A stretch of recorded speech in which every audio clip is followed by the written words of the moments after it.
more like environmentally friendly, like food that's vegetarian or vegan and doesn't focus on animals as much, that's usually food that tends to like be more expensive. And like when we think of cheaper food like fast food that is available to lower income people, and just more processed foods, that's usually kind of what's cheaper and more available. And so kind of making sure that we can have these options that are better for our planet be available to more people. That's really awesome. And I heard you talk about like when food is grown or produced in ways that take care of the environment, sometimes that food is more expensive. And also I saw someone, or maybe heard someone say earlier, like food at the farmer's market can be really expensive. And so I want you to think about like food justice, environmental justice, and pricing. And why do you think that food at the farmer's market, and when I say at the farmer's market, I just mean like food coming right from the farmer. Like why do you think that food is priced higher than what you might find at the grocery store?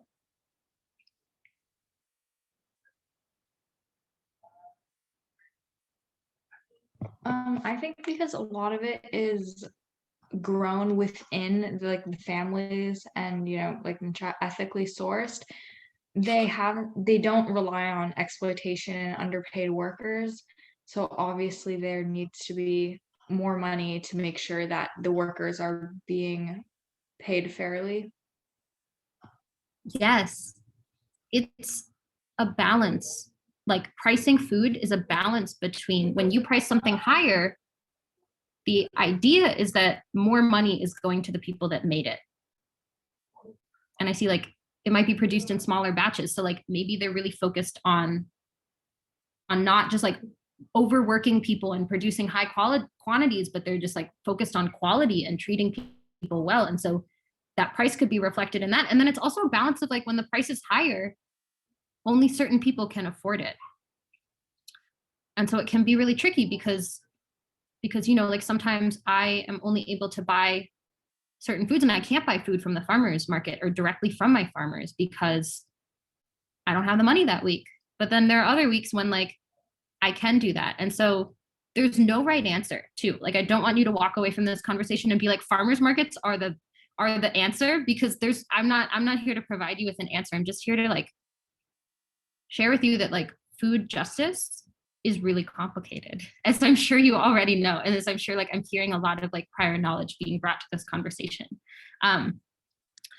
So I want us to think about this question of, and again, like farmers markets are great in some ways and they have their issues in other ways. Thank you for sharing that. That is a really cool Instagram that I see in the chat. So I want us to like continue to think about this question of like, well, then how do farmers markets support justice? And to answer that, I want us to watch a video. And I'm actually going to give you a little bit of background information before we watch this video. So I'm going to skip this one, but we're going to go to the next one. Oops. Hang on one sec.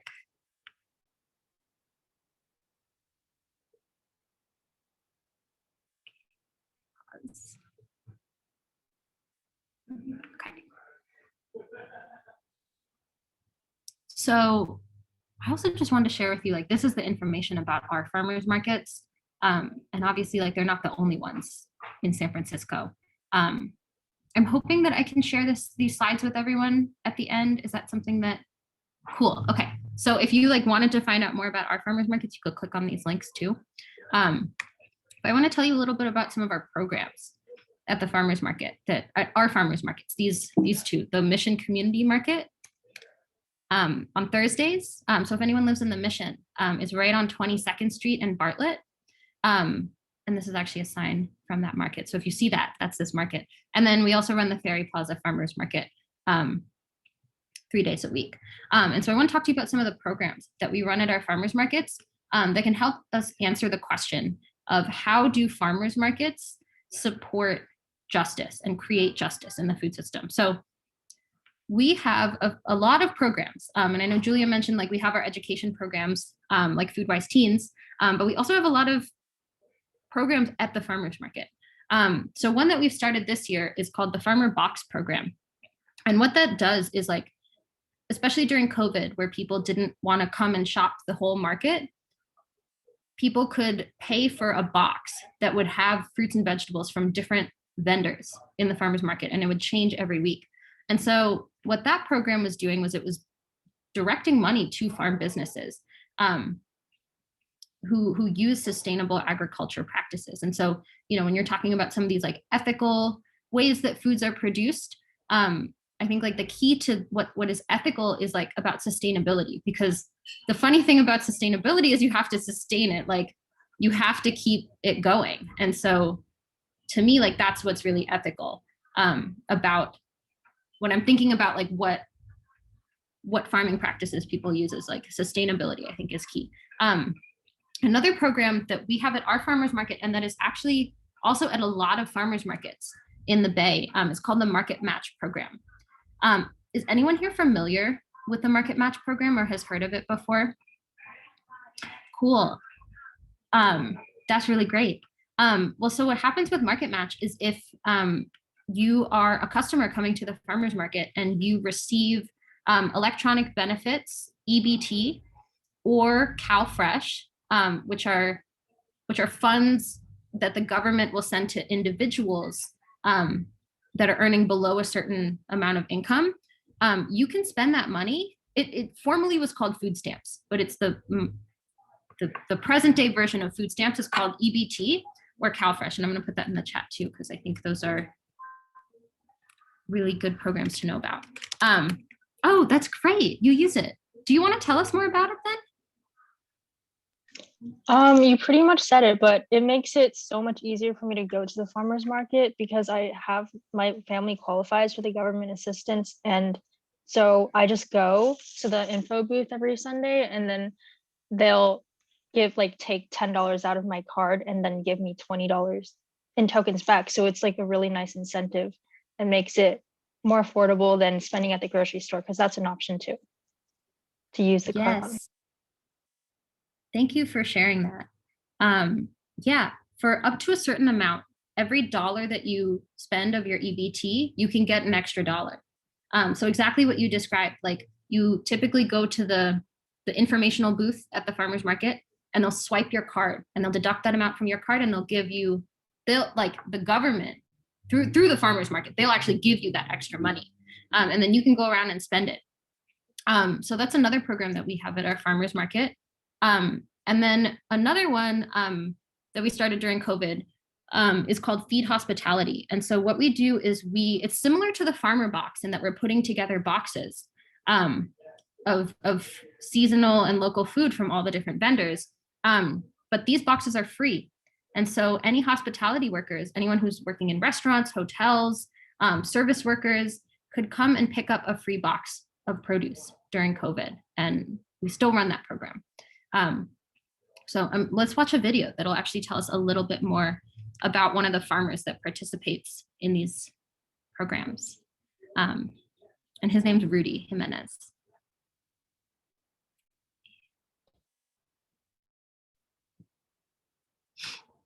In case if the sound glitches, also, I'm gonna put it in the chat. So if you want to mute this, I know that videos over Zoom is not always the easiest. So if you're I'm just gonna watch this on my own, go ahead.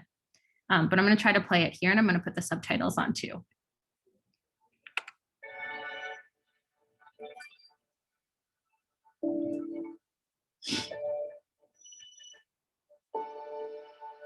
My name is Rudy Jimenez and I'm a fourth-generation farmer.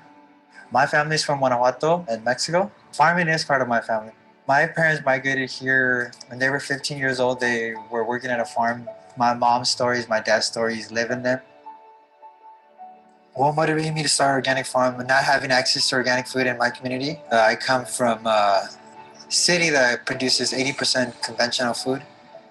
And I feel like organic is not just better for us, but it's also better for the earth. At Green Thumb Organics, we want to make sure that everybody, no matter your financial status, should have access to our organic food. So Green Thumb Organic's been part of the Feed Hospitality program with CUESA for the last 5-6 months. And the program is actually catered to chefs and people that work in the food industry in San Francisco that were laid off. It's important that we appreciate the people that serve us our food and that work in the food industry behind the scenes when we walk into a restaurant. They should be appreciated and valued for their hard work that they've been doing in our communities. Me, when I think about Essential, I think about my team, the people that work with me every day that wake up every morning, 4 in the morning to harvest the vegetables to make sure that we take them to the market. They're a blessing, and I'm grateful to be working with amazing people. A lot of customers have been supporting us through this epidemic. Our production probably needed a little bit more land than we started with, and I'm expanding and looking for more land to acquire at this moment. Ever since the epidemic started, I feel like more customers are conscious about their health and they want to reinvest in what's right. We're living in a historical time that it's the biggest opportunity for us to be more in touch within each other. I feel like a lot of the work that we're doing at CUESA helps younger kids to get access to our food. It's a needed thing right now in society that we need younger farmers.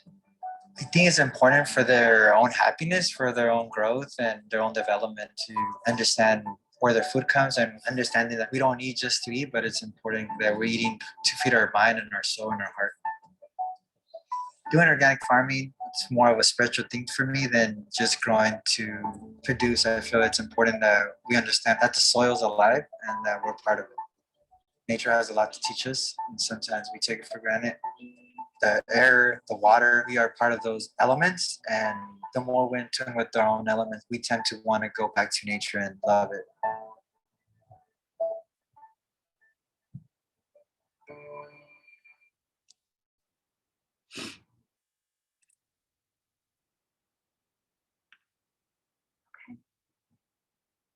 So before we dive back into the question of how farmers markets support justice, I'm just curious, like what resonated with you from that video, from what Rudy just shared? Like what stands out most?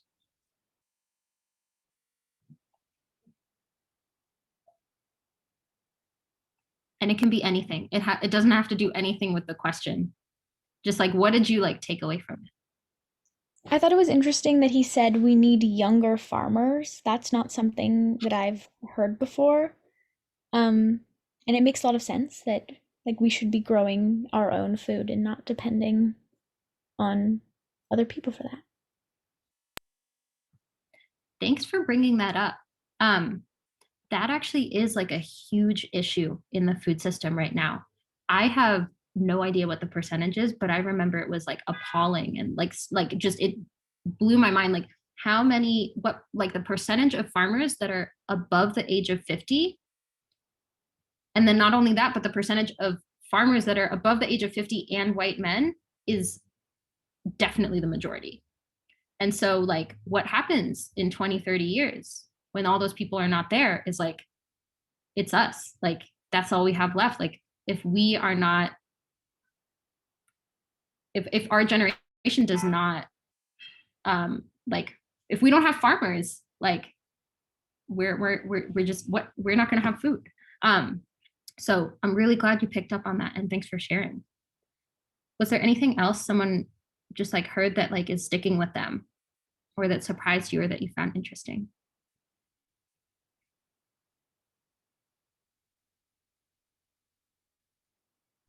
I was somewhat surprised. He said that during the pandemic, he's seen an increase in people caring about where their food comes from, with a higher interest in health overall. And that was, I mean, both surprising to me and also like it's a really, really good thing. And hopefully that uptick continues. Something that I also just like thought of that they didn't talk about in the video, but that's making me think is like when we're talking about like a just transition, we can't have it without like, you know, essential workers, especially in COVID, and like the farmers. So I've been just thinking about that and how we can like, you know, really make sure that it's like a good transition from fossil fuels and other like big agriculture? Kind of similar to that, like the workshop that I went to before this talked about the Green New Deal and saying how like with that transition it like would be really harmful, and so it's really impactful to see like someone sticking up for their community and like that program that like giving them box of produce and just kind of showing that if we all work together, like we'll be okay. I don't know.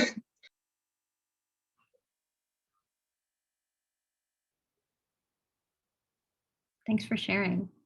So I want to go back to this question, and keeps wanting me to open these videos. I want to go back to this question of how do farmers markets support justice? So what were some things that you saw or heard in the video that Rudy is working towards, or that his farm is working towards, or that farmers markets allow him to work towards?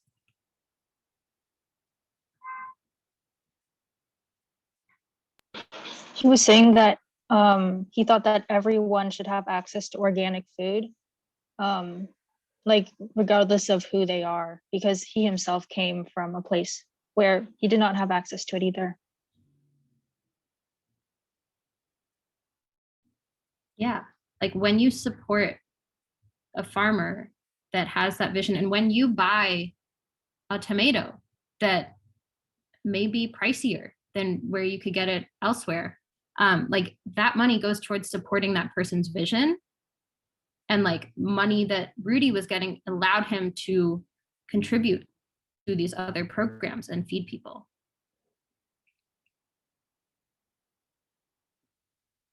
Love to hear like one more thought, like how do farmers markets support farmers working towards food justice? I guess that's really more the question. This is, I mean, somewhat similar to what Christy said, but I think that Rudy's farm is kind of the ideal example of like somebody from a community that's disadvantaged in terms of food justice taking action and becoming an organic and sustainable farm and putting it directly back into the community that they come from. I think that's the best example of it. And so, I mean, that's what we talked about, how farmers markets tend to be biased to different communities. And so I think that is a trend that we want to follow towards taking from the community and giving it right back. I totally agree. I have like 6 more minutes, right? Okay. Do you want to watch another? Let's do it. Let's watch another one. So we're going to watch a video from these folks at Root Down Farm. I think it's this one. Yes. And then with this one, I want you to think about like the same kind of question, like how do farmers markets and farmers work towards food justice, or just justice in general?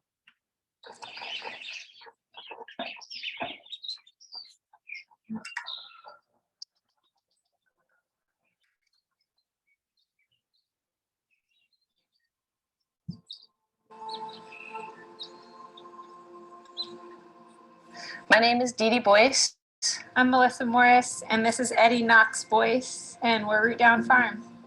We raise pasture-raised chickens, ducks, turkeys, and pigs, and dogs, and kiddos. I started Root Down Farm about 7 years ago because I wanted to make even the tiniest change in the meat industry. We value the animals and the animal health, the health of the land, and the health of the humans who are working with that land. And those 3 things we keep in importance. That is what fuels our farm and fuels our beliefs and our integrity. The animals we raise are as close to their natural setting as possible. As opposed to raising animals inside on concrete, we give them pasture and room to roam to really use their natural behaviors to impact the ground as best as possible. This year has been challenging, to say the least. I don't think I've ever felt so stressed. Yes, there's a global pandemic, and just over a month ago, we were evacuated when a fire broke out across the street in the state park and had to evacuate a lot of our livestock, about 50 pigs, about 200 turkeys, lots of dogs, and navigate being evacuated while still farming and still trying to have a business and take care of our family. And the idea of having to work with nature and try to maintain a business during this time has not been easy. Resilience has taken on a whole new meaning this year. To me, it's not stopping, it's not backing down, even though we've been thrown so many challenges to overcome. It's still getting up each day. And we have thousands of reasons, literally right here, a lot of lives that we take care of every day that get us up and get us going. I think so much of what fuels what we're doing is getting people as close to their food as they can. It's the stories and the relationships that you can build. That is a unique experience. What's essential to us is living out our ideals and beliefs by raising really healthy and sustainable animals and respecting the land and holding our family very close.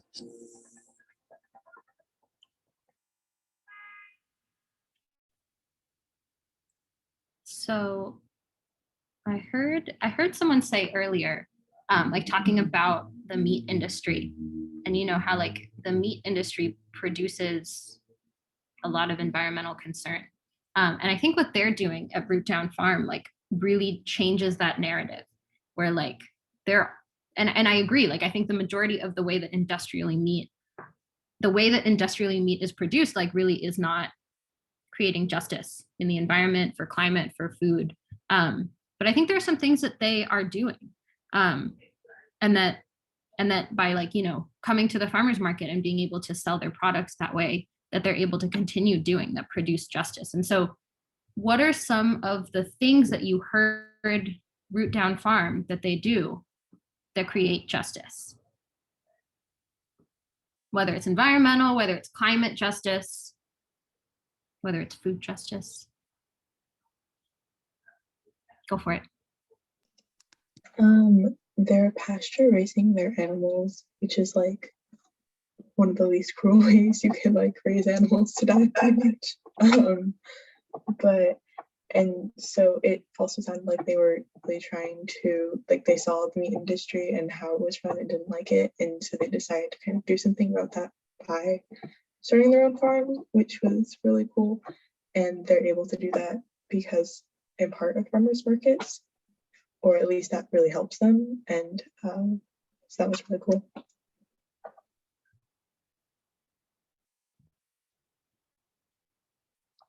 Yeah, I think like you are totally right. And pasture raised means like when you literally that, like when you have a field that you let the animals roam around on. And like how does that contribute?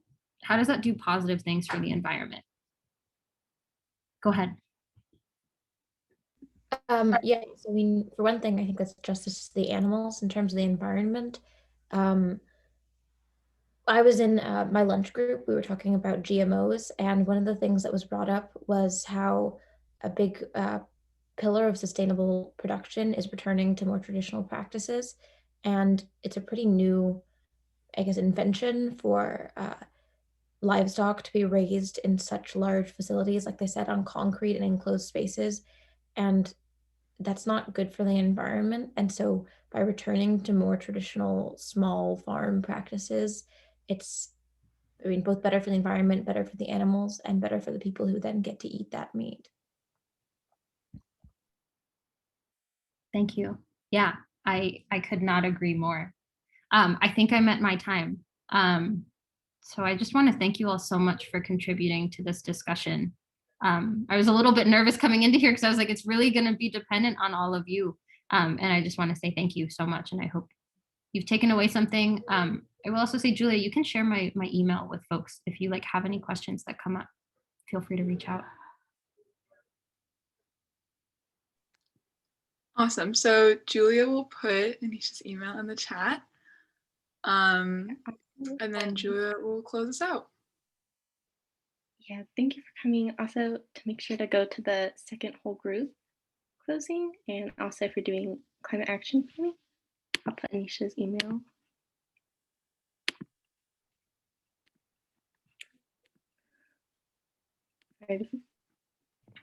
Thank you so much for this discussion. I learned a lot and really enjoyed talking with all of you guys. All right, bye. See you in the main room in a sec. Thank you, everyone. Thank you.